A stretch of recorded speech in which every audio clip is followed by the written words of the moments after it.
Right. Russell Westbrook is not an outside shooter.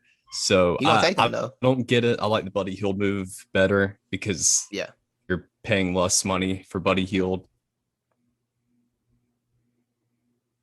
Oh no. Not again.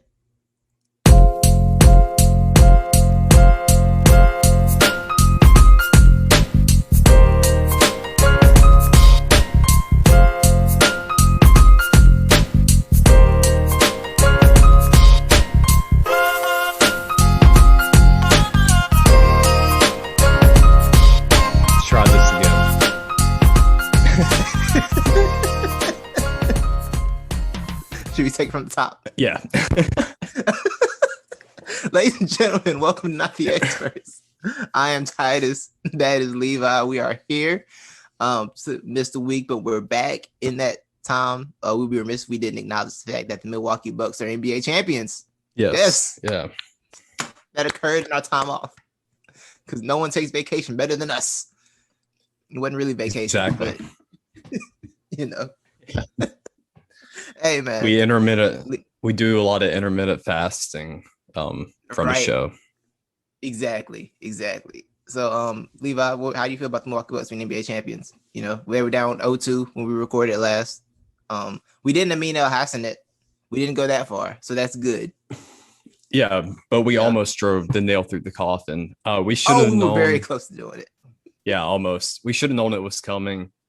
The 0-2, the 0-1, the 0-2 adversities, the comeback. Yeah, I mean, it's like it was a fairy tale for Milwaukee and Giannis. It was. Yes. I'm saying Giannis went to Chick-fil-A and ordered 50 chicken minis. By the way, Giannis, it was cool for your video, but if you're gonna do that, please call it ahead. Please. But yeah. Because that's not what we need at the Chick-fil-A. Except for if I'm not Chick-fil-A employee, I'm not mad if it's Giannis coming through. And if it's Giannis, I'll give it a pass. Yeah, I give it a pass for sure. I feel bad for people who had direct traffic at the Chick-fil-A with all the people outside that Chick-fil-A. Yeah, which I missed all those videos where everybody swarmed them. Yeah, you know for sure, like people weren't getting the order taken properly because you know how they act. Like when people be loud, they just be confused outside. It's like back when the stores open, you have to yell people's names out and they would be talking and never get their order. Yeah. Oh my God. I just got flashbacks to things that made me angry. I just got flashbacks to things that made me angry about fast food. Yeah. Let's keep it happy. But yes, Giannis is an NBA champion. One of the greatest finals performances in Game 6 we've probably ever seen, right? For sure. Well, yeah, probably throughout the whole series. Yeah. Yeah. And like, I think ever, like in general. Put up 50 in the Game 6. It was beautiful. It was a really beautiful performance from Giannis. I thoroughly enjoyed that. I was at work like, bro, I'm really watching this dude do this. And this dude, I mean Bobby Portis, as he carried the Bucks to the to the championship. The real MVP. Yes. I don't know if you saw Bobby tweeted something about the other day about it's the battle between what your heart wants and what your mind wants doing, what your heart wants, or is crazy or something like that. And I said, oh, he gone. Yeah. My man going to get that check. He's going to get that check.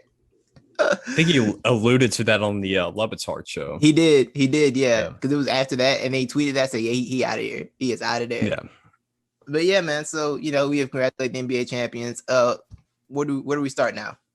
Where would you like to start the show today? I mean, let's go with the whale, the Russell Westbrook. Okay, let's go there, Levi. You think Russell Westbrook is the worst player in basketball history? That's an exaggeration, but I'll allow it. You know how I do. Yeah. I love Russell Westbrook. I'm a Russell Westbrook defender. Brody gang. I'm a Brody bro. This was the most confusing thing I'd seen yesterday because when I went to sleep, Levi, the talks were the Lakers trying to get Buddy Hield. I'm like, ooh, that fits. He's a shooter. They kind of need a shooter that would like to shoot and will shoot because they had shooters who didn't want to shoot last year in the playoffs. So they could use somebody who's going to go up there and get buckets. And he's not like max. So, affordable. They can still have some camera flexibility to fill some other gaps in. Smart play. And then I wake up and Russell Westbrook's in a Lakers jersey. The same Lakers jersey they've been photoshopping him in for 7 years. And I'm like, oh my God, it's actually happening. I don't get it because Russell Westbrook is a lot of things. A shooter, he is not. Anthony Davis is a lot of things. A good shooter, he is not. I mean, he's decent. He had a great shooting span in the bubble, but that's not reflective of his entire career. He can hit a couple, but like, you know, it's not really what you want him doing all the time. LeBron, he gets hot. He has hot streaks, cold streaks. You know, he's up. LeBron shouldn't be your best three-point shooter. Okay, and he is right now. And I don't see the cap room to have to get anyone else. They're at $131 million right now in cap. I don't know what they can do. Russell Westbrook is the highest paid Laker, by the way. Wow. Yeah. Wow. So some things I have heard in favor of this. Well, actually, I'll let you go ahead before I get into that part. But yeah, this confused me, and it seemed like a move of desperation. Well, it just seemed like a traditional Lakers move. Go get the whale, go get the star. That's already been born. Bring it to LA, and then just reclaim it as yours. So they didn't break from tradition. He is from that area, though. He is at least from the LA area. So it's a homecoming of sorts. Exactly. The storybook homecoming. It solved no problems, like you said. They need to address outside shooting, and Russell Westbrook is not an outside shooter. So I don't get it. I like the Buddy Hield move better because you're paying less money for Buddy Hield. Oh no. Not again.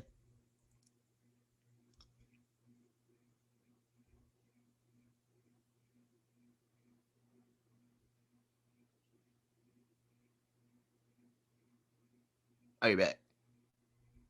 Hear any of that? No, I lost you. I lost you after the Buddy Hield thing. Yeah. I think my internet's bad. It's me. Yeah, it's good. Tell somebody you got off the internet. Yeah, I know. I got you now. Just keep going. Who's gonna freestyle? Oh yeah, better yet, you know what? Can I record on this end? Here, let's give me record permission. And yeah. So yeah, you were in the middle of your Buddy Hield comments. You like the Buddy Hield move better? You said. Yeah. I agree with that. It just made more basketball sense, honestly. Like, it's not saying Russell Westbrook is a better player. It's a better fit, a much better fit. Yeah. And who's moving off ball more? Like, I know LeBron's good at being off ball, like, because he did let Kyrie take the reins. But I'm trying to imagine LeBron getting waved off for Russell Westbrook isolation 3 and how his mind's going to take that. And I don't know if he's fully prepared for that, for what that means when he waves both them off and takes that pull-up air ball 3. Because it's coming. It's a coming. Yeah. I love Russ, but it's a coming, buddy. And I just want y'all to be prepared. But some of the positives I heard for this is that, one, a problem with them last year was they couldn't score when LeBron was out. And Russ is going to get buckets while LeBron's out. I'm like, okay, that's fair. So it makes them a better regular season team for sure. Like, if LeBron has missed games, if AD has missed games, you know, it just gives them another option. But it's also like, yo, the playoffs, I don't know how that's going to work. I don't know how it works in the playoffs either, but I think that is a great point. I heard that take as well. Is this pretty much what I think it is it buys time, it buys LeBron time, it buys him resting time. If he wants to be transparent on his load management, and so it allows him to sit on the bench and the Lakers to have a better chance of collecting more W's down the line and being a better position seeding in the playoffs. But for sure, when it comes to playoff time, I mean, I don't know. I think that's when you expect LeBron to go LeBron mode and play traffic control and MVP at the same time. But I mean, I don't know. And I don't see it working out. Yeah, I don't know what Russ's value is off ball for them, because he's not going to be a spot up shooter unless Russ comes back and has like a Dwayne Wade final year where he got decent at shooting threes, which, I mean, it is possible, but I don't know. I wouldn't bank on that. You know what I'm saying? I wouldn't bank on that move. I'm sure they got some other moves planned. Maybe they can get some vets in there for cheap, but like, I don't know. Friends texting me like, oh, what if DeMar DeRozan takes the mid-level? I'm like, bruh, you need shooting. Shoot, like, that's a mid-range guy. It's cool, but like, who's shooting threes on this team? Yeah. Hey, where's the shooting? You're gonna need some of that. Like it's a very odd build, but I mean, I'm sure they'll figure something. Maybe they got another move in the tuck. I don't know, but they trade all the assets away for it. That's the problem. Like they don't see the assets left. Some people have suggested that maybe there's a third team involved, but they can't really say it yet just because of tampering rules. So like maybe there's a sign and trade with Schroeder involved somewhere in there. Which, if that's the case, then cool. Possibly. But we just got to see it. Yeah, we just got to see it because I need to see it at this point. No. Yeah. No. Another interesting take is, which I don't know why they haven't done it yet. Maybe because of injury and load management at the same time too, trying to recoup them, but stretching Davis out to the 5, and then maybe running LeBron at the 3 or the 4, and then finding 2 shooters at 2 and I think 3 or 2 and 4. Yeah, I think AD has played 5 now. Like, there's no other options because there's space. It's gonna be too cramped on that court, man. He's just got to play the 5 at this point. So, and he did say he would embrace that this year. He did say he'd be more willing to play that this year, or reports come out he'd be more willing to do that for this season, which is good. Like, instead of a break glass case of emergency, like it's time to just go do it. I know you don't want to bang, but like I feel like you can get somebody in there to help him with when you got to bang down low with the big guns. I think he can get some help with that. You know what I'm saying? Because I understand that would take a toll on his body, and he already is kind of injury prone as is. Not like major injury prone, he's injury prone. You know what I'm saying? So like, I do understand why he has avoided it, but it's time, bro. You got Russ on your team. You got to Russ with AD is kind of a nasty duo. Honestly, it is kind of sick. It is. This just made me think of somebody of a potential asset they could pick up. Talk to me. I guess it would. I don't know how you would do it money wise because I know it's going to be an expensive contract, but Porzingis would kind of make sense because of the height and the shooting ability at the 4, and isn't Dallas kind of looking to shop Porzingis possibly? Yeah, he's making 30 mil. So that's ungettable for them. Yeah, unless they just want to pay a lot of taxes. Yeah, but I don't know if you can. I think they're already over the cap. So I don't think they can add another player and pick them over the cap. Then you got to make the salaries got to match up.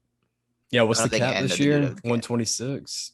Something like that. Yeah, something like that. Yeah, I can't. Yeah, and they're already above it a little bit. They only have the exception, the mid-level exception, and the vet man.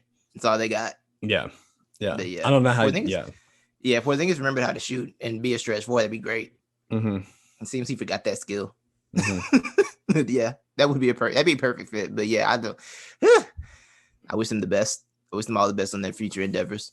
And the other thing is, this does make them worse defensively too. Yeah, he's not. Yeah, Russ is not a good asset on defense. No. So that's another thing. So the Wings are gonna have a lot. Whoever they add is gonna have a lot of responsibilities. But I mean, it's hard to say that a team with LeBron, AD, and Russell Westbrook won't figure something out, but it just doesn't seem like a natural fit. And I feel like at this age, I think it's harder to just accept LeBron with bad fitting teams. You know what I'm saying? Like, he's overcome it before for sure. But like at 36, going to be 37 probably during the season, I think it's much harder to see a bad fit, him being able to take a bad fit and make it not matter. Well, speaking of age and bad knees as well, you could say is that makes the Russell Westbrook trade or pickup even more questionable because they're gonna trade with Buddy Hield. Yeah, with Buddy Hield, you have the youth. But with Russell Westbrook, you don't have the same Russell Westbrook as 5 years ago either. Yeah, but Russ was really good last year. I will say he was when he got right, he was. Yeah, but yeah, it does seem like maybe a ticking time situation, right? It does seem like that. Also, Buddy Hield is 28. Because remember, he was at college for a while. Yeah, he was at college for a minute. Yeah. He's only 4 years older than Russell Westbrook. That seems kind of crazy. 4 years younger than Russell Westbrook. That seems kind of wild, doesn't it? That seems kind of wild. It does. Yeah, man. For the Wizards, apparently Bradley Beal is interested in staying in Washington. So weird. I don't know how long he's gonna want to do this. But someone pointed out he's finally like the man at the franchise now. Because he's always had like a point guard who was like a dominant ball down kind of guy. He had Wall and then he had Westbrook. I'm like, that's a fair point. But now it's him and the young guns. Yeah. And I respect that. They're gonna go all the way to the play-in, I guess. I don't know. I don't know. Brad, I respect if Bradley wants to stay there his entire career. I respect it. If he wants to play out his contract, I respect it. Yeah. I don't understand it, but I respect his decision in this situation. I do. But best of luck to you, bro. He doesn't seem all that interested in winning. I think he's cool with being the face of his franchise and getting money. Well, I think he like to win, but he's just not looking to like cause a shakeup in organization. I don't think that's his personality to like just go demand a trade, even though he would be fully justified. And I feel like everyone would be on his side, even Wizards fan would be on his side. But I feel like it's not his personality, and I respect that. Mm-hmm. I also don't think that him and Boston thing would work either, but that's another story.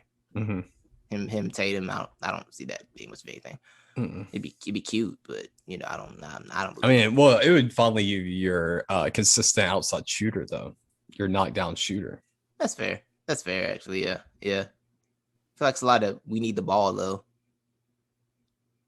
Yeah. I feel more anything Boston needs like a lead guard to just control things for them. Mm-hmm. I think what Kemba was supposed to be. That's what Kyrie was supposed to be. I think that's what they need more than anything, honestly. And I think adding Bill to a Tatum and Brown duo, if you were able to keep Brown, which I don't think they would be. Yeah. I think that they would want to, but I don't think realistically they would be. So they probably have to wait for AZ to do that. I think you just need a lead guard in there to just control the game a little bit better. But Same. Mike Conley. I want question. No, I wouldn't hate that actually. I wouldn't hate Mike that Conley. at all. But then my boy Donovan Mitchell's by himself again. I heard they were possibly shopping Mike Conley though. They might. I may be wrong. Wait, no, is he free agent this year? I think he's free agent this year, so I think they got to figure something out. Or he got a player option or something, I think. Yeah. It's one of those things, I think, this offseason. But yeah, you want to get into the draft? Yeah. Hold on. I'm sorry. I should have had this ready. I apologize. I should have had this ready. This is my bad. Oh, here we go.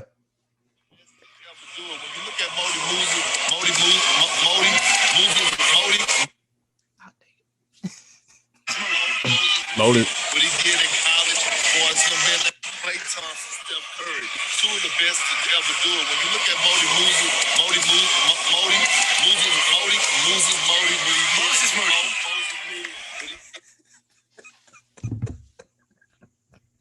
I didn't realize he had stumbled over it that much. Bro, it was so many. He could not again. He could not get it right, bro. He really could not get it right at all. And he kind of deserves it because he compared Evan Mobley to Bill Russell. Yeah. And I think Cunningham to LeBron. Yeah, Cunningham is the best prospect since LeBron James. We've had Kevin Durant since LeBron James. We've had and stop comparing people to LeBron. Stop comparing people when they come out in general. Actually, can we stop with player comps? I know it's easy for people to understand, but I think we should stop with the player comps. They're terrible. They set terrible expectations. All they do is create bad YouTube clips for you analysts. That's all they do. Actually, I'm actually pretty confident on one player comparison from last night, though. Talk to me. I don't know if anybody made the actual comparison. He kind of looks like him, but I believe who was it? Reese Davis last night. Who was that out there? Yeah, Reese Davis was there. Yeah. Reese Davis playing traffic cop. When blah blah blah. Let me find the name. Yeah, at the 13th pick, when the Indiana Pacers selected Chris Duarte or whatever, they were talking about. He said, speaking of epitomes of drafting with identity, this is the Indiana Pacers pick, and my boy looks exactly like Malcolm Brogdon. And I think he's as tall as Malcolm Brogdon, and he plays point guard too. So he's probably as old as Malcolm Brogdon. I think they got Malcolm Brogdon. He's probably as old as Brogdon. It's one good player comp. What's his name again? Oh, okay. Chris Duarte. Apparently, this is Chris Duarte. That's a guitarist, apparently, according to Google. Yeah. His Wikipedia page comes up first. That's messed up. He doesn't look that much like him here, but in the draft looked a little bit more like him. Okay. I hear you. Yeah, Chris Duarte. He is 24 years old already. So well seasoned. Been around the block, seen a lot of things. That is a very Pacers pick. Pacers don't know what they're doing. They have no idea what they're doing as an organization. It's probably going to be stuck in purgatory forever in their high school jerseys. I hate them. I hate the fact they exist. I hate them as a team, as a franchise, as a city. I'm just gonna get that out there. And I think my hate for them is literally just them wearing high school jerseys and being obsessed with the movie, like basing their entire existence around the movie and basketball success in the 70s when their coach was throwing chairs and throwing hissy fits all the time. The Hoosiers. Yeah, but salute Indiana. You sure you have great things there, somewhere. Our Indianapolis is actually a decent city. I've heard Indianapolis is a decent city. I've heard that. I think that's 2 pods in a row now. They've gotten that compliment from you. That's all I got for him. It's the best thing I can say for him. Indianapolis is a decent city. Good for you. Hey, speaking of Indianapolis, can we get this Carson Wentz thing out of the way before we go back into NBA? Levi, Carson Wentz is apparently already injured. Yeah, wasn't he wearing like the reserve jersey or something like that? Yeah, some type of foot thing, apparently. Yeah. So they're waiting for, this is the latest from Adam Schefter. Carson Wentz and the Colts are waiting for Dr. Robert Anderson to review scans of the quarterback's injured foot, per source. Once Anderson sees the scans, they will have a better idea of how long Wentz will be sidelined. At this time, it is not expected to be season ending. So he's basically trying to avoid surgery already. Something happened with he's trying to avoid surgery. So that's already going down. Sorry, Carson. He just doesn't look like an injury prone man, but I guess he is. Yeah, honestly, it's yeah. I wish him the best though. The first round pick's going out the window right now that people got so excited about. People say, "Oh, the Eagles have 3 first round picks this year." I'm like, no, we don't. Let's wait and see on that. Wait and see on that one, guys. And already looking like it's out the window. Yeah, but yes, back to hoops. Cade Cunningham's #1 pick going to Detroit. I think anything you said about that has already been said. You know what I'm saying? Salute to him. Yeah. Detroit might be building something there. I like Troy Weaver's comments yesterday or before the draft. And they're like, what about draft? They're talking about drafting for fit or whatever. And you know what he said? He said, we won 20 games every they all fit. all the prospects fit. I'm like, you know what? That's real. I respect that answer. Yeah, I like that answer. I like that. Yeah. Cunningham #1, Jalen Green, #2 to Houston. Evan Mobley, aka Bill Russell, #3 to Cleveland. Evan, I wish you the best. Get out of Cleveland as soon as possible, bro. I'm sorry you have to waste 8 years of your life there. Or 4 to 8 years of your life, depending on how you want to handle that thing. But I wish you the best, bro. Free yourself. You know what I'm saying? Stay in a positive mental place because you're in Cleveland. There's nothing but pain there and misery and polluted air from the factories. So yeah, stay in a good mental place, Evan Mobley. This is where it gets interesting, Levi. Yeah. Toronto was up to pick, and I think a lot of us assumed they would take Jalen Suggs. It seems like Kyle Lowry's on the way out. Jalen Suggs would be a perfect fit there. But no, they went with the big forward, Scotty Barnes, and so many of us were very confused by this. Were you also confused? Yeah, but I was expecting Jalen Suggs. Yeah. I mean, Scotty Barnes is a good player, but I don't see him transitioning well to the NBA, though. I don't see him transitioning well there specifically. Because I feel like they kind of have a logjam already at the positions he can play. Yeah. Right? Because that's you got OG, you got Siakam. Like, I don't really see where his fit is there.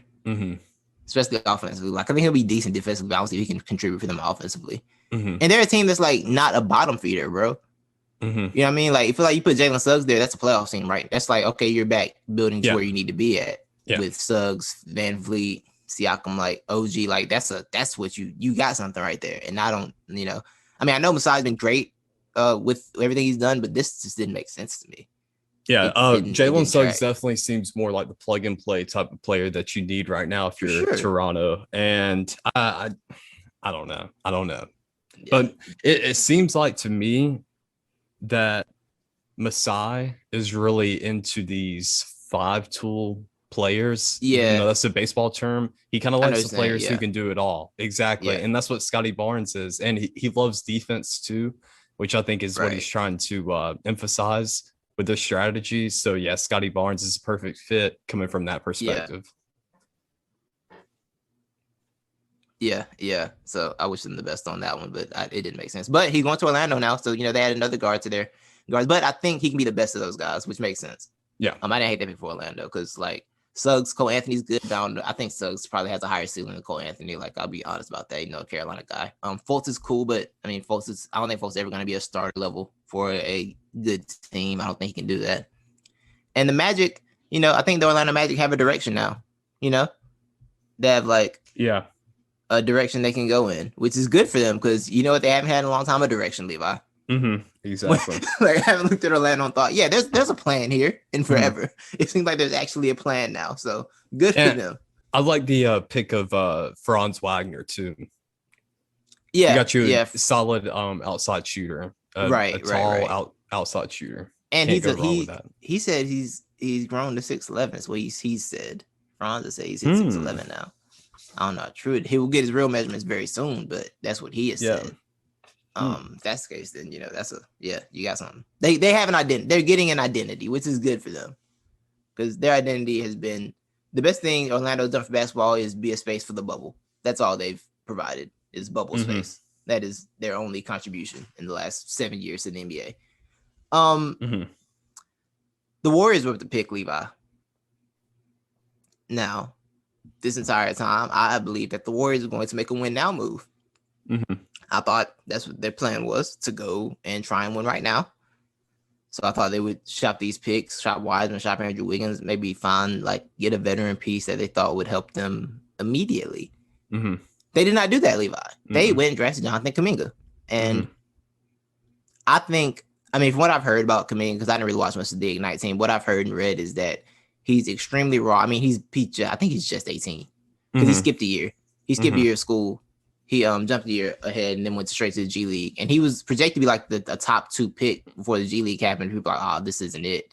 But he's super raw. He's super young. But he's super athletic, which is good. But it's like, for me, I thought the Warriors were trying to win today. And this was not a win today move for me. Kuminga wasn't. And the one thing that's calmed me down, I didn't trust them with developing him because I didn't like what they did with Wiseman last year. I feel like they kind of put Wiseman in a lot of weird spots and kind of didn't help him at all last season. But they've apparently revamped their entire development staff. So they're going to have some new guys in there to help with player development, which is good because Lord have mercy, they did not do Wiseman any favors last season. But they got Kuminga, and then they took Moses Moody, who's also 19. I'm just like, man, if y'all trying to win now, I don't think these are win now moves. I don't think bringing a 19-year-old is a win now move ever under any circumstance. Like, no matter how good they are, I don't think that's a win now move. Not for the kind of winning they want to do. I like Moses Moody a little bit more than Kuminga because Kuminga's super raw, but like, I don't know, man. It's a lot of development's going to have to take place. And I also don't think you can bring in 18, 19-year-olds into Steve Kerr's system and be like, hey, this is what we run. Go figure this out. Like, it's very complicated. And I don't think you're doing them any favors with that. And I don't know how much he wants to simplify it. So, yeah, what do you think about the Warriors? I like Moses Moody a lot. Moody Moses. Yeah. Moody Mosey. Yeah. I would have loved it more if you would have called him Modus Moosey. That would have been a great name. He did miss that one somehow. Yeah, he did. He hit all of them except for Modus Moosey. But so I've heard one take, and it's probably the best take. Jonathan Kuminga and Moses Moody are 2 of the youngest guys in the entire draft. So these were pretty much picks they use. Apparently, I guess they couldn't get any deals done that night, so they decided to pick 2 of the youngest guys, and you can package them as potential guys for something bigger if you want to use those as trade pieces. That's fair. Another take that I've kind of formulated, and this was, I was kind of first now introduced to Kuminga last night and just seeing his tapes and seeing how he plays and his height. Is he kind of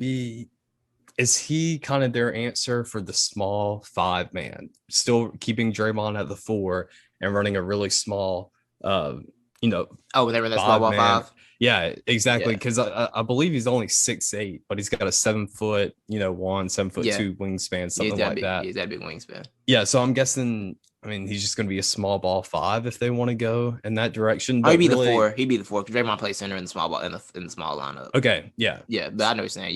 Yeah, but he would be the board presence for defense, even though Draymond's one of the best. Post defenders in the league. He could add to it and learning from Draymond too. So that may be a thing as well as that. This may be Draymond's protege. Yeah, and apparently Draymond was very happy about the pick. Like he kind of wanted both of them apparently, so he is happy about it. But it's just weird. Everything about that roster is kind of weird. It's like I don't think you exist well when you're in the in-between space. I don't think it's good for anybody to be in that in-between space that we're trying to win now, but also we're going to develop these young guys. I don't think it puts anybody in a great position. And they Curry's technically a free agent in like 2 years, I think. So yeah. Moves they make now are going to be very important. I don't think he wants to leave, but I also think Curry wants to get another shot at a championship. For sure, he wants to get another chance at a championship. He's going to take it if they don't put him in position to get that, I think. So yeah. I mean, if I'm the Warriors, I'm not surprised. I'm sure they're still out there shopping Wiseman and maybe one or two of these selections for something else. Yeah, Wiseman, Wiggins, Oubre should all be on the table. Honestly. Yeah. Like all of them should be on the table.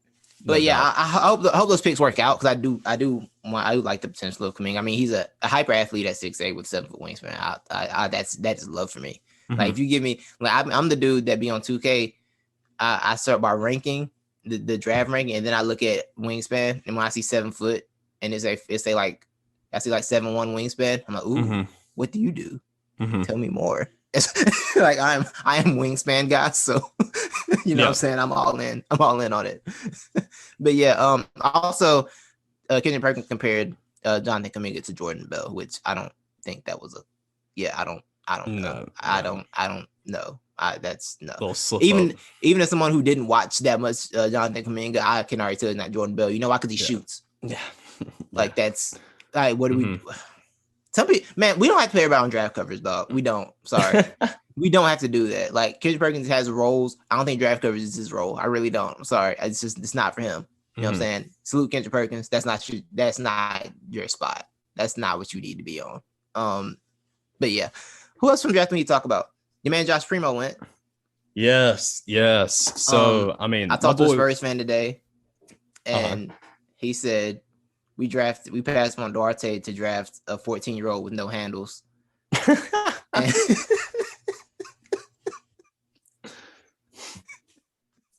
yeah, that was his view of it. So he was not happy. Well, Primo's just really raw. Yeah, I would say. Yeah. He's just very wiry, and so how he kind of dribbles the ball and moves with it is weird because he is like 6'6", 6'7", but he's a string bean out there, and he is the youngest player who was in the draft. Still 18, won't turn 19 he doesn't until turn December. 19 till Christmas. Yeah, Christmas Eve. Yeah, that's crazy. Yeah, so he played his whole freshman year.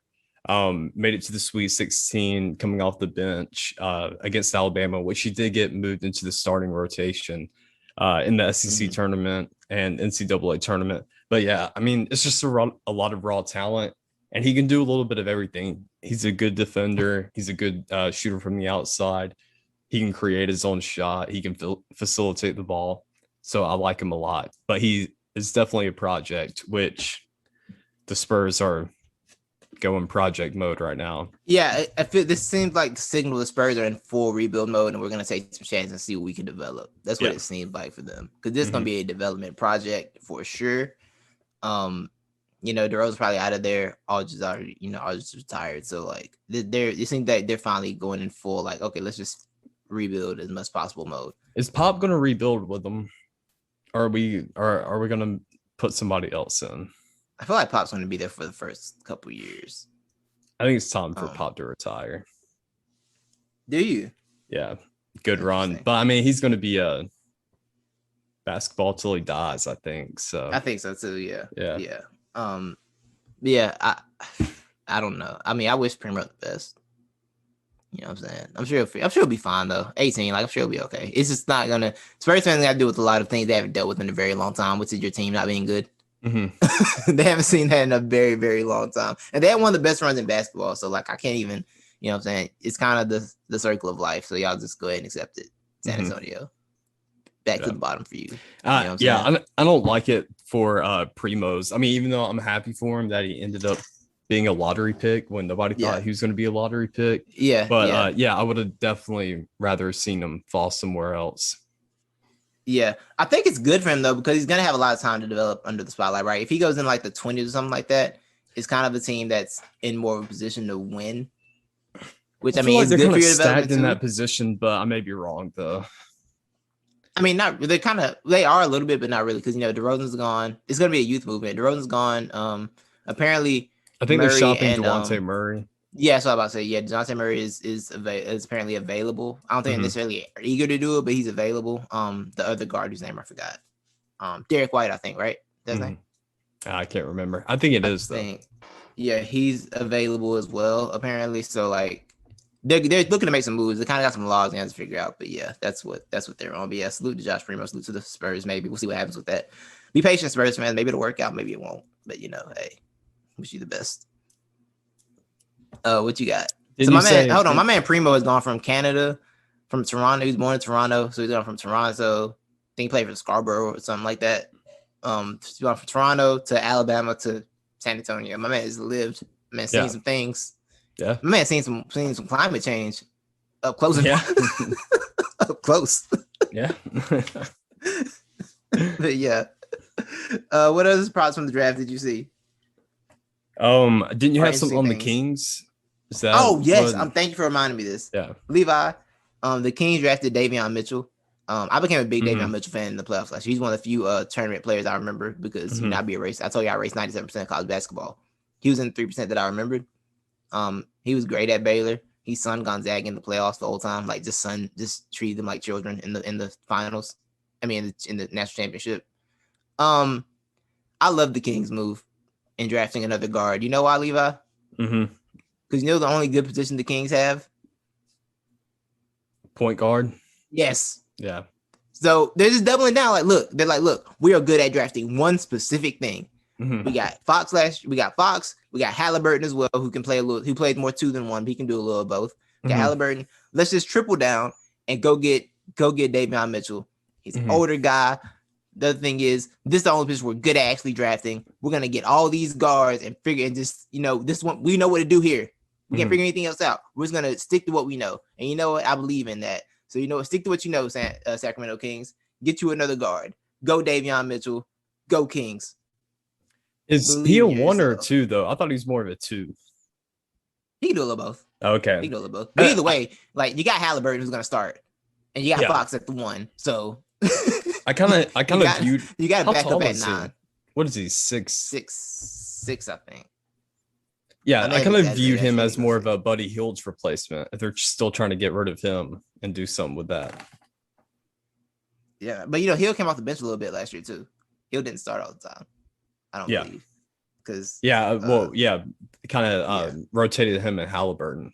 Right. Let me go look at let's see the draft thing again. But I think he's about 6'5", 6'6", I think. But you know what? The Kings are just like, look, you know what? They listened to High School Musical before they did it. They stick to the stuff you know. Stick to the status quo. And they drafted a guard. So go Kings for believing in you. Yeah. He's 6'2". I'm sorry. He's 6'2". Oh, okay, sure. Yeah. So, yeah, he's going to be 23 years old in September. So I wish them the best with that. I like Davion Mitchell. I like his attitude. I like his energy. I like watching him sun people by being a grown man. I always fall for the grown man in college. Like when you sun the whole team. Yeah. It gets me, man. It gets me.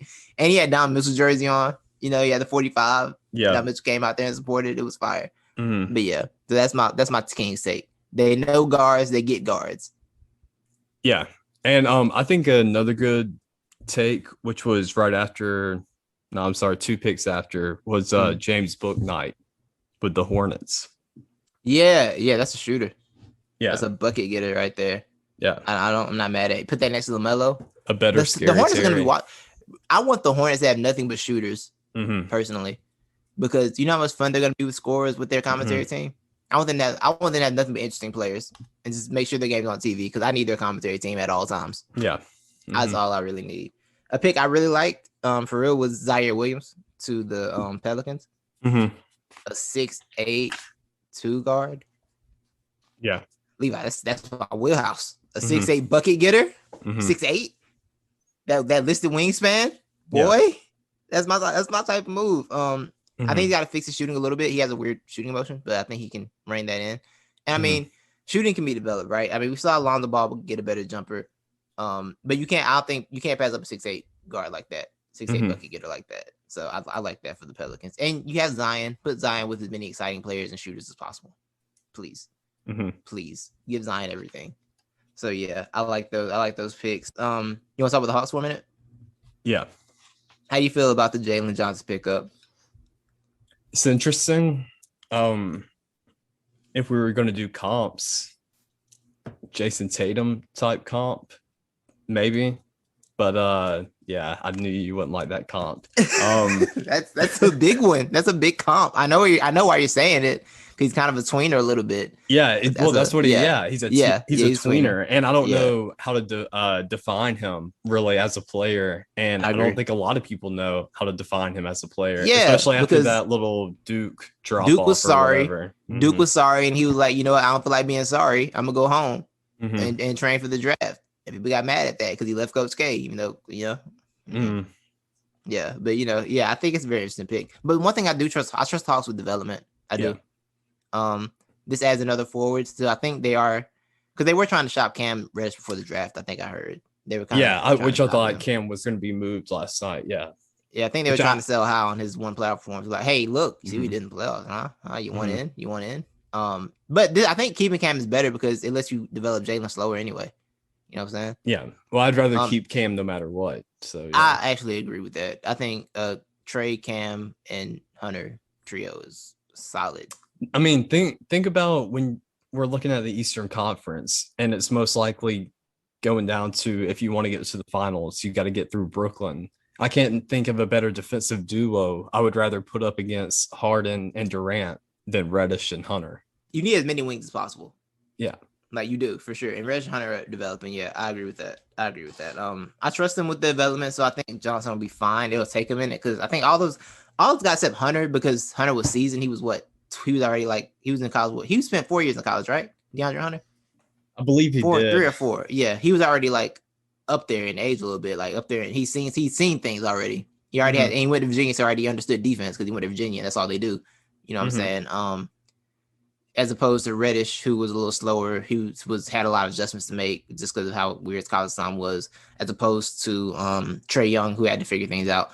But these guys take a little bit of time. When they figure it out, man, you can see it. You can see it coming when the Hawks guys start figuring it out. You know what I'm saying? They've done great with developing Collins, from Collins to Young to Hunter, to Herter even.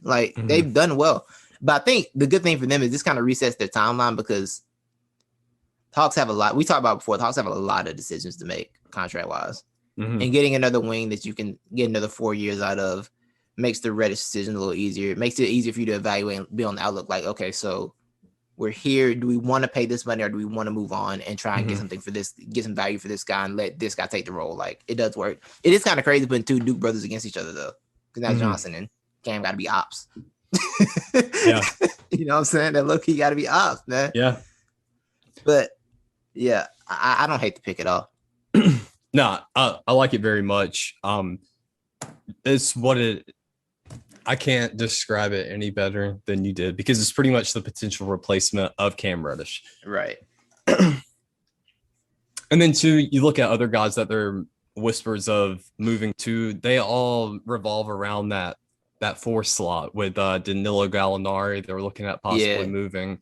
And some other guys. So yeah, and that's the other thing. This does help in case they can't come to terms with Collins this offseason. You kind of have you have another option there. Yeah. So, okay, we lost Collins, but here we're just gonna take a step back for a couple years and get back here. Yeah, but if we left, I'm sure they want to keep Collins, but it's like if you lose him, you got options. You got a Okongwu. You know what I'm saying? Yeah, I'm pretty sure he's not going to be available anymore. But I would like to get this takeout. By the time the Hawks and Collins come to their decision whether to part ways or stay together, Bobby Portis is already going to be taken by somebody, but I would love to plug Bobby Portis in.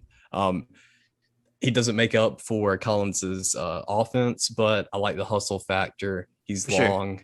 Yeah, I like the defense down there on the floor. Yeah. I don't think you want Portis as your starter.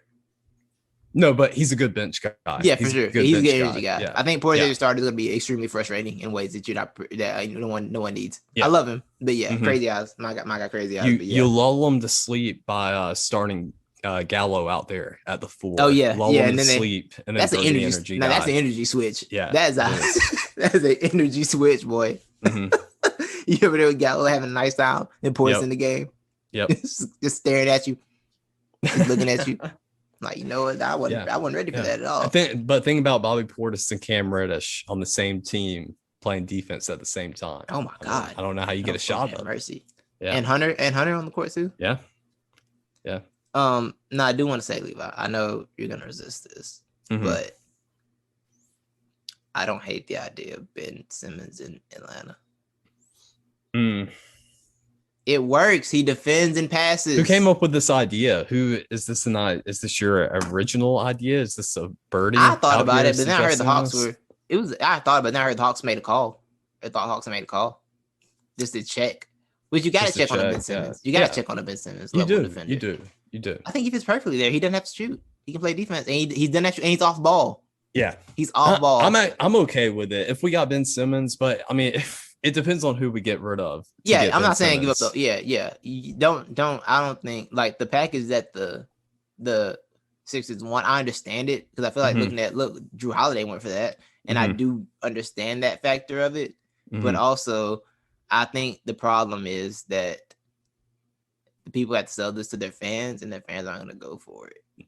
No, in a lot of ways. No. And it's not good for Ben to just throw him out there when fans already don't like him. It'd be very difficult to do. But I feel like in Atlanta, like the pressure is off of him completely in terms of this. There's spacing there, natural spacing there. We have plenty of scores. We have plenty of shooters. Yes, exactly.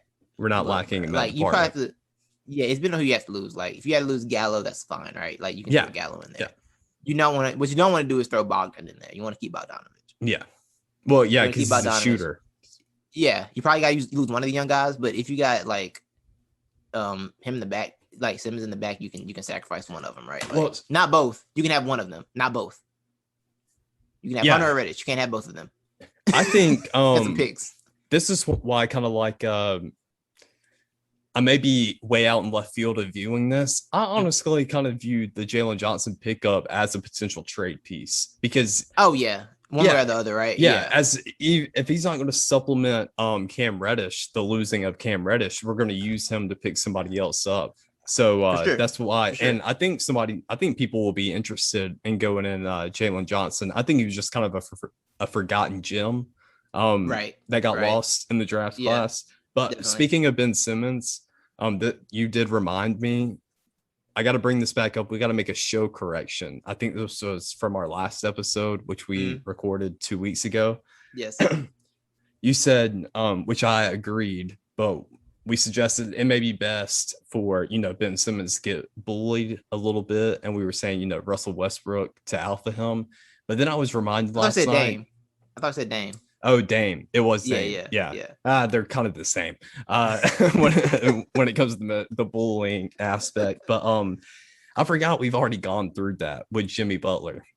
I think Jimmy Butler might have give Ben Simmons his mental. Yeah, I think Jimmy wanted out anyway. Jimmy was there to hang out and get that 5-year deal, and that would I give you 5 years. He was gone. But didn't Jimmy kind of alpha him though? Is that? Well, that was the. I don't know. That was the T-Wolves, though. That he did Yeah. That was the T-Wolves practice. Yeah. I'm sure it would have gotten there at some point with Ben. I thought he called it. Yeah, I thought he called the Sixers soft though. Like Ben Simmons and Joel Embiid. I thought he called them. No, he called Timberwolves soft. He loved Joel. Joel's his man's. Because when Joel got in that fight, with Cat, he was like, he was like laughing at it because he loved Joel. I don't know if he loved Simmons or not, but he did love JoJo. We have breaking news. Oh boy. Did the Braves trade for somebody? We'll have a drum roll. It's now I'm waiting for it to freaking load. So I don't think we had mentioned it yet. You sent me a text about Tristan Thompson, the Hawks. Yes. Yeah. Well, apparently it's not going to load, but it's a 3-way deal, and Tristan Thompson is going to the Kings. I love the Kings so much. What are they doing? Do the Kings know what they're doing? Do they have an idea? No. Yeah. Okay, hold on. Let me go to Twitter. Is it Woj tweeted? I think he did. Okay. It was an ESPN notification, but okay, I got you. Hold on. Oh wow, Woj fit 5 tweets in the last hour. Okay, yeah. So Sacramento is acquiring Tristan Thompson as part of an expanded three-way deal. So it's still ESPN. So the Kings are sending Delon Wright to Atlanta. Okay. So All right, so Delon Wright to Atlanta. That answers our instant point guard backup. Yep. There we go. Delon Wright's back up. Oh yeah, this does because Rashawn Holmes is a free agent, so the Kings kind of solidified the center spot in case Holmes doesn't want to come back. Okay. Which, if you have options, why would you ever go back to the Kings? Why would you ever choose to do that? So good for Rashawn Holmes. Free yourself, young man. I saw Chris Dunn. He picked up that player option for $5 million from the Hawks a couple of days ago, and somebody posted it in the Hawks group and said, "Great trade asset." Yeah. This is what you got. It's like, you pick up the option. All right, we're going to trade you then. Yeah. You're not staying in Atlanta. I'm sure they talked about way, that too, Chris. though. Yeah, I'm sure they talked about that already. He was like, "Look, go out there and get the bread." Because I mean, I don't know what kind of contract he was going to get anyway, because he didn't really get to play. $5 million is a good deal for him. Yeah, for sure. I would think. Yeah, for sure. Because he can up his value next year if he does well. Mm-hmm. Yeah, so he can up his value next year. So yeah, that's where we're at with the draft. I think that wrap up draft. You got anything else for the draft you want to hit? Well, that's going to be an interesting pickup by the Celtics too, getting Chris Dunn. I mean, that's a tall point guard that you can possibly mold. Yeah, it does give them help. I like Chris Dunn a little bit. I think Chris Dunn's better than what he was able to show last year anyway, so I think it works for them. I think he'll be a solid defensive point guard. For I don't sure. think he's ever going to be your main shot. No. shot. No. God, my guy. He's improved his 3-point shot though. That's the thing. And of course, giving him the benefit of the doubt. As in, the man saw no minutes for a while until the playoffs. Basically, he seemed like he had forgotten how to play basketball. He got way too excited. He got way too excited every time he touched the court, and he couldn't keep the ball in his hands. Kept turning. Bro, you gotta think. He went from Chicago, which is going nowhere, to like being hurt for the Hawks after years. So like, I'm in the play. We in the playoffs. Mm-hmm. And he forgot. He lost his mind. Yeah. It was a lot of pressure. Bro, he had 4 games. His best work has 4 games last year. That is crazy. Total 4 games. But yeah, his his 3-point shooting has been inconsistent at best. But I mean, I still trust Boston with player development too. So I think he'll go there, be fine, figure things out with Udo. Okay, Udo, you know what I'm saying, that coach. So I feel like they got something working there for sure. Yeah. Not a bad pickup. And like I said, it's a low risk anyway for them. Mm-hmm. A team that doesn't have a ton of options in free agency, it's a low risk, high reward play for them. Mm-hmm. So, for sure. Good for Boston. Yeah, so that's the trade. Yeah. Shout out to the Pelicans for picking my boy up, Herb Jones, too. Oh, Herb got picked up? That's nice. Yeah. Yeah, good for him. But that's it for the draft. The draft talk. Word. Okay. So, where are we going next? We going to the world of football? Or the world of where are we going? Oh, we can. Oh, what else do you have? What else do you have on the notes? That's what I was trying to ask. I got we were going to go baseball with trades. But we can talk NFL if you want. I think the thing I have to talk about NFL is Aaron Rodgers' Ether press conference. Woo! Yeah. My man went to the press conference. It was just like, look, bro, they don't listen to me. Yeah. They don't talk to me. They try to throw some money at me. Mm-hmm. And I said, I ain't never been about the money. I'm like, dang, Aaron went in. Mm-hmm. And so Levi, I just gotta say, I feel like they need to just call it quits. Like, this is weird, right? Is this not weird? Who? The Packers and Aaron Rodgers. I think y'all need to just separate. This is weird. Well, I mean, this is gonna be the last year, isn't it? Or they only got 23 voided. Is he signed through 22? I'm not sure. I'm not sure if they even like fully revealed the concessions that have been made, except for the Randall Cobb thing. I'm not even sure if like everything else is official yet or not. I'm pretty sure 23 was revealed. Was voided? Yeah. Okay. Man, this just feels weird, bro. It's awkward. It's not the only awkward situation. This is what I want to talk about today. This is the thing I want to talk about. These separations got to happen faster. I'm sorry. These breakups, like, and this goes into college football. This 5-year breakup plan that Texas and Oklahoma have with the Big 12, that ain't gonna work. Y'all might as well just go ahead and call it quits now. This is just weird. You're making it weird. Don't make it weird. Just end it. I think everybody needs to just end it at this point. You know what I'm saying? Like, Aaron and Packers is strange. I don't even know how it works this year. Like, I'm sure I know he's gonna try for sure, but it just feels weird. Like, he doesn't want to be there. Y'all seem to have messed up too bad, and he doesn't want to be with you. You're trying to hold on. He's gone, bro. He left you already. He's gone. His heart's somewhere else. Devontae's not re-signing with you. You hear Devontae's we already know. Do what? You hear what Devontae said? No. They're asking, was he gonna take a pay cut? He's like, no, absolutely not. Like, I've earned the right. He's like, I've earned the right to be the highest paid receiver, and I'm gonna go for that. I'm like, you know what, Devontae? Nice. I respect it. Yeah, I respect get your bread, too. Bro. Get your money. I think we should all be aware by now that the Packers front office thinks very highly of themselves, and they believe that they have a roster that can win now. So yeah, I can see why they did not want to get rid of him and are going to cling on to him, because they want to show at the end.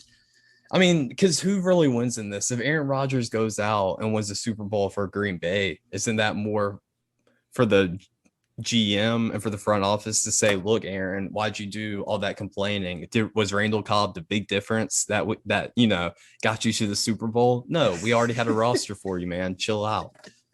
It is, but yeah, it's a weird thing. Like, that's one thing that I understood from where Aaron was coming, because I was confused by why he wanted, because the guys were somehow like, they was naming in that press conference like Charles Woodson that, but I think his whole thing was Jordy like, Nelson. Yeah, he's like, yeah. But he even I was like, yeah, I know they didn't have great success somewhere else, but like they were great for like our team, our young players, locker room like guys. That. Yeah, and I'm like, you know what? Okay, that makes more sense, because on the surface it didn't make a lot of sense, but also it's like these teams got to make decisions. I don't think you can have on a 53-man roster, you can't have 5 locker room guys or 8 locker room guys. I know it's different time frames, but I understand like he's wanting input. He wanted to feel like his voice is being heard on decisions, and the fact that they wouldn't listen to they didn't have that as their plan. Listen to his voice, kind of dumb. Anyway, You're not the Patriots. That's the only one that can get away with the Patriots. That's it. That's the only organization that can get away with that. You know what I'm saying? I feel like they thought they were the Patriots, and now they're realizing that we are not the Patriots, and we're sorry. But yeah, it's awkward, bro. It's just an awkward situation. Let it go, or go to couples therapy. I don't know. They need something. Lord have mercy. They need something in Green Bay. Yeah, they do. They need something. Yeah, for sure. Is there anything? I think that's all I really want to hit for football. I just wanted to hit that and the Carson Wentz situation. As I wish him the best. Yeah, I'm gonna hold off on my SEC, Oklahoma, Texas thing too, so we can get to the Braves or the MLB. I'm sorry. Yes. I guess we can start with the Braves. There were fire sales. Yeah, well, we went shopping. We went shopping. Yeah. What y'all get? We got a Jorge Soler. We got a. I heard of him. An Eddie, which means he's good, because I don't just know about baseball names. Yeah, it's a level. It's only a level that I know about. We got an Eddie Rosario. We got an Adam Duvall back and Rich Rodriguez. So we got 3 Adam Duvall still plays baseball. Yeah, man, he's been been in the league for like 35 years. Who am I thinking about? Am I thinking about somebody else named Adam? You may be, but he was like with this the Adam Marlins thing about this you year. Play for the Orioles or something. Was it Adam that played for the Orioles? Yeah, there was. Yeah, there was. That's what I'm thinking about. And I think his last name was Adams. Oh, something like that. I don't know. I know who you're talking about though, but I may have it completely wrong. He came back. He was with the Braves last year. He's a pretty big bat for us. He's very consistent for us. A lot of us did not want to see him leave, but we didn't have the money at the time. So with Acuna out for the rest of the season. And a new twist in the whole Ozuna deal, too. I don't know if he's still going to be able to come back. Have you heard about the twist? No, a new twist happened? What happened? Yeah, we'll get to the twist. But it looks like we did get a little bit of help. Rich Rodriguez, he's solid. He's not great. But he stopped coaching and came to baseball. Do what? Rich Rodriguez quit coaching and came to baseball? Oh, yeah. No. Oh, it's not that one? It's a different one? No, it's not that one. Yeah. Yeah, he's a pitcher with the Pirates. It seems like we're chunking bats into our lineup. And so even if we have bad pitching nights, because we're not going to address, and 2, we have a lot of hurt pitchers that we're hoping to come back in the playoffs. We're just chunking bats, hoping to rotate guys, get them hot. Yeah. So it looks like we're just going to try to outscore everybody. Okay. I like it. Yeah. I'm sorry. I saw news that Jacob deGrom has suffered a setback. And he won't throw for another 2 weeks. He won't throw for another 2 weeks. DeGrom and setbacks is like bacon and lettuce. So anyways, Marcell Ozuna apparently is no longer a felony. It is now a misdemeanor because they went back and they reviewed the body cam. You know how the cop said he witnessed him like choking her or whatever or hitting her. Yeah, apparently like that was never on the body cam. Like it was still like a dispute or whatever, but he wasn't like hitting her or whatever. He had a good enough lawyer to get that covered. I don't know. Ozunia's lawyer was good enough to get that taken care of. Maybe. Or get that technicality. It's a they ain't a regular person. Okay, now. yeah, because they ain't a regular person technicality, boy. Yeah. They wouldn't care. Regular person, they wouldn't have the money for that. That's a I got baseball money lawyer right there. Yeah. So interesting. Yeah, that'll be interesting. I don't know what all is going to come out of it, but it's a misdemeanor now. Okay. That does still put it in a weird spot, right? Yeah, and they still got trials and courts to go through to settle stuff. Yeah, so and I think they are getting divorced. Were they together? Were they married? I don't know. Yeah, I think so. I think it was his wife. Yeah. So but yeah. Okay. Well, I know the Yankees were very busy. The rich got richer with the Yankees and the Dodgers. Yeah. Very busy. Yeah. Very active. So any of you SJWs out there that are wanting to eat the rich, please start with the Yankees and the Dodgers for me, please. If we're going to eat the rich, let's start feasting on George Steinbrenner. Well, he's dead now, right? Who we got to go eat? The other side, Hal Steinbrenner. Yes. Feast up, baby. Feast up. I think Yankees sorry though. Yeah, that's what they do. They spend a lot of money and it doesn't do anything for them. But Anthony Rizzo and Joey Gallo, 2 great bats. I mean, I don't see how you fail with that, but I don't know how they failed in the past. You know how you fail? So. You're upset that Dodgers pitcher staff. That's how you fail. They don't even get that far though. When was the last time they made it to the World Series? I'm just saying. That's how I'm saying if they fail, that's where it's going to be at. Well, yeah, the Dodgers rotation got stronger too. Lord have mercy. Scherzer. I was so confused because I found out all the moves late. I saw the meme. I saw Twitter memes first before I saw anything. So I sent Josh a meme. Now I went and looked up trade deadline stuff. Josh was going. The Gallo thing hurt Josh a lot. It's my man the best. He was not happy about the Gallo thing. He wanted Gallo with the Braves. Yeah, he even said that on the last show we recorded. Gallo was the one. So I found out late. I'm like, wait. The Dodgers got who? They did what? They got and then I saw the Nationals sold everybody off basically except for Juan Soto because they got to pay Juan Soto, so they had to make some very tough decisions. Is what I was informed of. And then I see the Yankees were busy. I see the Cubs had a fire sale as well. Chris Bryant is now a Giant. Who are also the Giants are good, right? Are they good this year? That's a good question. Yeah, that whole division's like really tight, I believe. Yeah, it's like all really solid teams. Giants, Padres, and somebody else out there. Yeah. Oh, and the Dodgers. Isn't that it? Giants, Padres, Dodgers. Yeah. Oh, we have a phone call. Let me get the audio right. Is it Josh? It is. Yo. What's up, bro? Let me get the audio right. Hold on. Give me a sec. Let me get the audio right. I didn't say you do that. Zoom. Relax. Audio. Give me a second. Oh, here we go. Yo. Yep, you hear me? Bet. Josh Sperry is here. Just in time for baseball talk. Know what I'm saying? How's everybody? How you feeling? Everybody good? Oh, shit. Hold on. Oh. I had the headphones were on. I'm sorry. But yeah, you say you're very tired. Sorry. You back at work. Yeah, you back on the work shift. Yeah, that's right. So my second. Yesterday wasn't too bad, but then today hit like a truck. Oh yeah, it's always the second day. Second day always gets you. That's the one. It's definitely the one. But we had just finished talking about the Braves, and apparently Ozuna's thing is not down to a misdemeanor. So that's like it's misdemeanor. What, assault and like domestic battery, family violence, or something like that. Like it's still really bad. Yeah.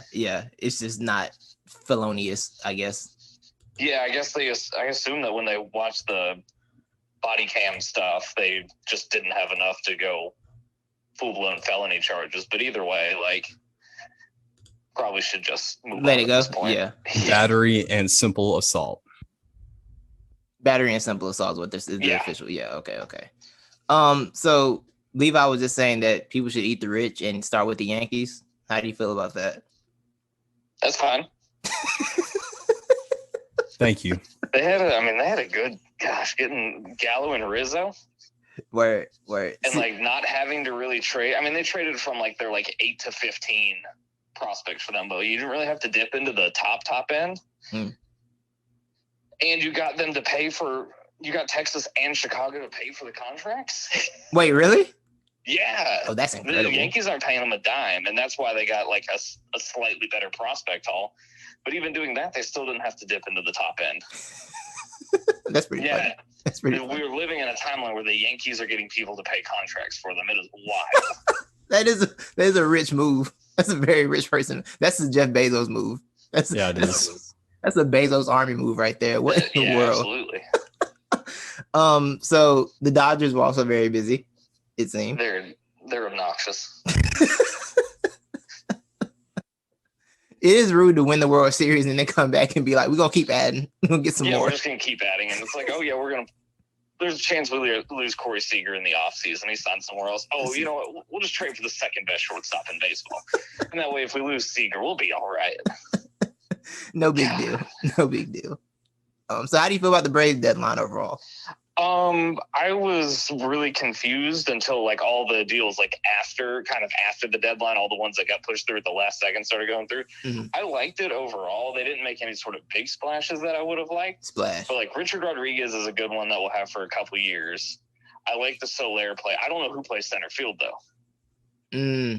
Because Duvall, who was the other one? Eddie Rosario and Soler. None of them play center field. Oh, okay. Like Duvall Rosario did. Maybe Jock could play there too. So I don't know who plays center, but the outfield defense might be bad. We thought Rosario played center a little bit. I'm looking it up now. None of them like run all that well. Oh, okay, makes sense. That's kind of what I'm worried about. Yeah, center field's a big area to cover. Yeah, that's my baseball analysis. It's a lot of space in center field to cover. You should be fast. I mean, they made all the moves and like they didn't give up hardly anything. And that's what it's about. Bryce was the best player that they gave up, and even then, like I don't know what role he was ever going to have in Atlanta because they were never going to commit to anything with him. Yeah, or like give him an extended run. Yeah, makes sense. So it's like you do that. I mean, Pablo Sandoval hasn't had a hit in like a month. Panda? So you got rid of him for Rosario, and the Indians already released him. Panda's gone? Oh yeah. Oh. Yeah, he was for Eddie Rosario, and then Cleveland just released Sandoval. Well then, I'd be upset if I got traded and released. Don't treat me. Don't just throw me out like that. Like I mean, now he maybe just gets to. Maybe now he can. I don't know who's going to sign him. Like I said, he hasn't had a hit a month. Yeah, that's ugly. Somebody who needs marketing. Maybe he can at least like hop in the minor leagues with a contender and then find his way up at some point. Yeah. Who needs good marketing right now? Because you can market Sandoval a little bit. Exactly. He just needs to make the fans happy. You can please the fans. That's what it's about. That's what it's all about for sure. Were there any other big moves? Oh, the Giants got Chris Bryant. Yeah, that one was right at the deadline. That's the fun one. And they baseball had gotten weird with rentals over the last few years, but then this year that kind of all got reset because there were actually some good prospects like moved for rentals. Mm-hmm. Like Canario is a pretty good haul for 2 months of Chris Bryant. Right. Better than teams have been getting for a few years, and then getting the Cubs getting Alcantara for Rizzo is a pretty solid move. I've heard Alcantara. Yeah, he's really young. He's like this 6'6", 18-year-old. Oh, okay. Oh, not that. That's not the same Alcantara. I was thinking about a different one. Never mind. That wasn't Alcantara. Yeah, I was thinking about Yuri. I thought it was that one. I don't even know who that is. Yuri Alcantara, isn't that a person? I mean, it could be a person, but I don't know who it is. He plays something. That might be like a UFC fighter. Yeah. It could be a fighter. I don't know. I may have got everybody mixed up. Maybe a log jam of names in my mind. It's a lot of but yeah, I started judging baseball play. I'm like, I've heard of that dude. That means he's at least been in the playoffs. I've for sure seen him do something. That's how I started that baseball players. That's how I started evaluating players I know their names. That's how I evaluate Jorge. Yeah. That's how I evaluate Soler. I'm like, I know Soler. I've definitely heard of him. Oh yeah, that's a fun one. Like he's been pretty bad this year, but he's had a decent stretch lately. Mm-hmm. And like you gave up a guy that I literally never heard of. So my last question is, what is that division with the Dodgers, Padres, and Giants? Like that's a bloodbath. it's gonna be a bloodbath. Yeah, It's rude, man. It's all everybody's just in a race with money, and it's like, yeah, let's just keep getting people. and like so, like with the wild card or what, like it's going to be 2 of them in the wild card game too. So one of them's gonna be gone. Yeah, So exactly. Like, somebody's gonna get a decent playoff shot because one of them's gonna have to be eliminated. Sheesh. Yep. So are they gonna start crying for some revamping of the playoffs when that happens? Is that what's gonna happen? Probably. Yeah. Nothing better than making playoff moves based off aberrations. Oh no, you don't need to yell. This is real life with Josh Sperry, y'all. It is pretty much it. Yuri Alcantara is an MMA fighter from Brazil. There we go. He hasn't won a title. That's why I was able to mix it up. It's okay. It's okay. I knew Alcantara for something. Dang it. But yeah, thank you, Josh. We will let you go. Get back to fatherhood. I'll do my best. All right. Appreciate you. Thank you. Oh man, that was good work. I didn't realize the Yankees were stealing like that either. So yeah, definitely either rich. I didn't read the details into these Nah, bro. trades. The Yankees really on some Jeff Bezos behavior. That's crazy. Yeah. I mean, they literally just got up and they thanked all the Yankees fans and employees for making it happen for them. Yes. Yeah. That's exactly what they did. How disrespectful is that? I thought that was so disrespectful. Bro, they are out of pocket. It's like Jeff Bezos thanking me for sending him on the moon or in a dick. Get out of here. I'll bleep that. Yeah, I'm over this thing. Like, this is what happens when you don't make people pay taxes. That's another story. You become billionaires without paying any taxes. They start doing stupid stuff like trying to go to space and then thanking you for it. Yeah, I think Bezos is an example of. Like this is random, but I think he's an example of how too much money. Yes, and how too much money with nothing to do with it makes you like an insane person. Mm-hmm. That's basically what he is. Like, I'm sure Bezos wasn't always this ridiculous when he was owning Starbucks. I'm sure he wasn't this ridiculous. I don't know, man. Just I think to accrue that much wealth, you got to be that ridiculous. That's what I'm saying. Like, once you get there, it's like, oh, how do I keep this wealth coming? Let me just keep being crazy and go to space. Yeah. But I'm saying the seed of ridiculousness is already there. Oh yeah, okay, that's fair. I'm sure it was a seed. Yeah, it was a seed, and then the more every new billion was a new watering plant. Enhancer. Every dollar bill was a drop of water onto that seed, and he got trillions of them. He totally is Lex Luthor, for sure. Yeah, he is. I think he's embracing it too, which I think is funny. Lex might have treated his employees better though, but that's another story. Oh, and him rocking the cowboy hat, being a space cowboy. I did hear about that. Yeah. I think Lex may have treated his employees better though. Unless you like accidentally walked in on him and you found out that he was trying to kill Superman, then he probably got shot in the face. But I feel like Bezos would do that too. So, you know. Yeah. When is Jeff Bezos ever going to do an undercover boss? That's the undercover boss episode we need. There's no way he'd do that. You don't think so? You know what? Actually, he would do that, but he would buy undercover boss first. No, yeah, exactly. That way he could create like the perfect image. Yeah. Like Bezos would go to the Amazon plant that had the best reviews on Indeed. Mm-hmm. Like the one with all 5-star reviews. That's when he'd go work at and be like, look how perfect we are. Look how great we are. Well, my favorite. And then there'd be a Washington Post article about it. There'd be a Waco article about it, about Amazon, all the Amazon misconceptions, Amazon worker misconceptions right up.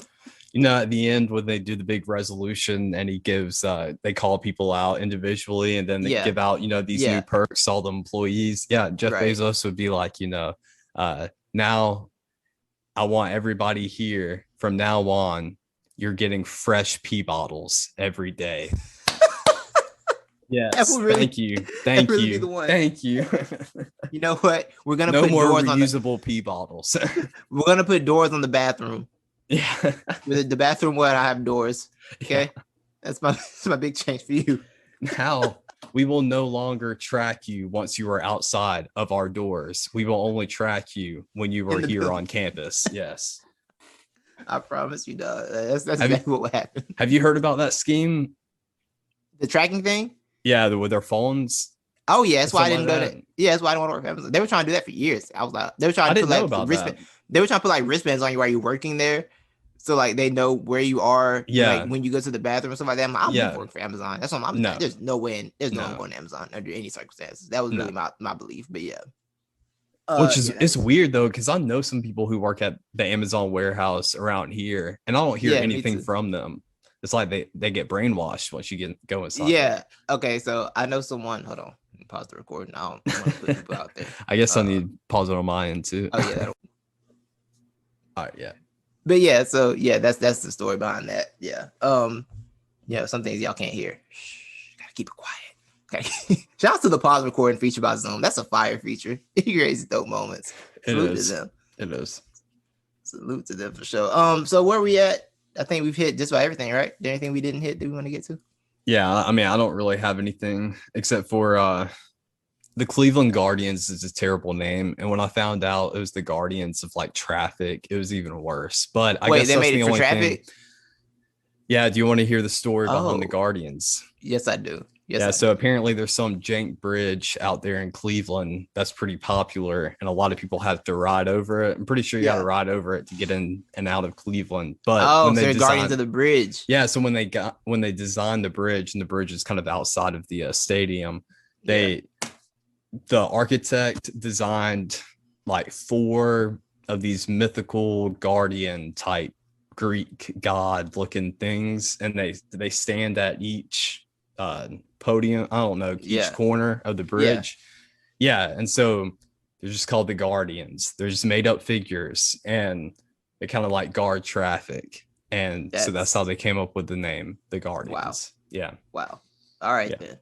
Well, on the same thought, I thought the Oklahoma City Thunder was a terrible name, but they made it cool because they had Kevin Durant. They made it cool because they had Kevin Durant and Harden and Russell Westbrook. Well, Thunder is pretty appropriate too, because there's a lot of thunder out in Oklahoma. Thunder don't do nothing. It's loud and it freaks you out for a second, but it's like not the damaging part. Well, in Oklahoma, it lets you know when a twister's coming. Maybe. Okay, that's fair. That's fair. You know what the twister was? All those guys leaving. Oh. Boom! That was a good one. That was fire. That was good. That was lit. That cut him right in the heart. They that was twisted a dagger. right on out. That was a dagger to the chest right there, boy. That was harsh. Yeah. I feel a little bad about that. No, I don't. I'm not even gonna pretend like I don't feel bad at all. I feel nothing. Oh, speaking of Oklahoma City, don't you have like some hate for Sam Presti? I'm sick of this, bro. I'm sick of this press. So he got 2 more picks last night from Houston. Mm-hmm. Okay. 2 more first round picks last night. And then they acquired another one today. They got another one today. Oh. Yes. Wow. Let me go look it up. Let me scroll up because I sent the Utah Jazz have traded Derek Favors and a future first round pick to Oklahoma City. That was today. This man, Sam Presti, has a problem. He has a problem with draft picks. He's addicted to draft picks. Mm-hmm. Man's an asset addict. Mm-hmm. And I'm sick of it. I'm sick of everybody letting it slide. Sick of everybody letting it go. They literally sent Al Horford home because he was making their players too good last year. Mm-hmm. Like, hey, man, they're taking you too well. You got to go sit down. We trying to tank out here. He is making a mockery. He's making the same mockery of the game Sam Hinkie made. Mm-hmm. So, which means the NBA step in and get him fired. How about that? Step in and get him out of there. Sick of it. It's a joke. I have heard that take. I have heard that take. There's no difference between the two Sams, and so it shouldn't be tolerated. And I think they work together. I think. Oh no, Preston. No, Hinkie worked under Morey. I think Hinkie worked under Morey. I believe. And also, can we stop acting like? This is the other thing that I'm sick of. People acting like the strategy is really smart because people they're like, oh, hey, Hinkie had a brilliant plan. His plan was to lose a lot. It's not brilliant. We all knew if you lose a lot, you'll get draft picks. It's always been what happens. It's how it works. It's not brilliant. Yeah, it's pathetic. It's weak. Sick. Trash. Tired of it. And I hope they never get the number 1 pick in Oklahoma City ever. I was so happy when they didn't get that pick this year. Oh, I was so happy when they didn't get that pick this year. I was like, oh yes, let's go. Put them at 5 forever. Screw them. Free SGA, by the way. And free Kemba Walker. Oh, I forgot he's over there. I don't know where he need to go, but free him. Yeah. All right. I got that out of my heart. I feel better. Got that off my chest. Well, that's all I got. All right, I think that's it, man. NFL players. I'm not gonna tell you to get vaccinated. If you don't get vaccinated, don't complain about the rules they have for you not being vaccinated. Get that both ways, guys. Gotta that's all I want to say about that. I'm trying to get to the deep details, but if you don't want to get vaccinated, don't complain about them telling you can't go hang out with the vaccinated players while they're out having a night on the town in your hotel room. It's the game, bro. Yeah. I will say, Lamar, you've got COVID for like the third time. I'm gonna need you to, whatever you're doing, I'm gonna need you to relax. Lamar. You gotta stop catching COVID. That's just, you gotta stop getting it. You have to stop. You have to stop, Lamar. It's like 3 times, bro. You have to stop. Stop. Like, I know you're from Florida. Like, this is the most Florida man thing Lamar has done. Just continuously catching COVID. He didn't choose the Florida COVID life. The COVID life chose him. Apparently so. Apparently so. But yeah, please relax. So yeah, salute to everybody. Y'all have a beautiful day, a beautiful evening, a beautiful weekend. It's Friday, right? It is Friday. Yes, yeah. It is Friday. Have a great weekend. Enjoy yourselves. Yeah. I think that wraps it up. Friday. Peace, y'all. Yes.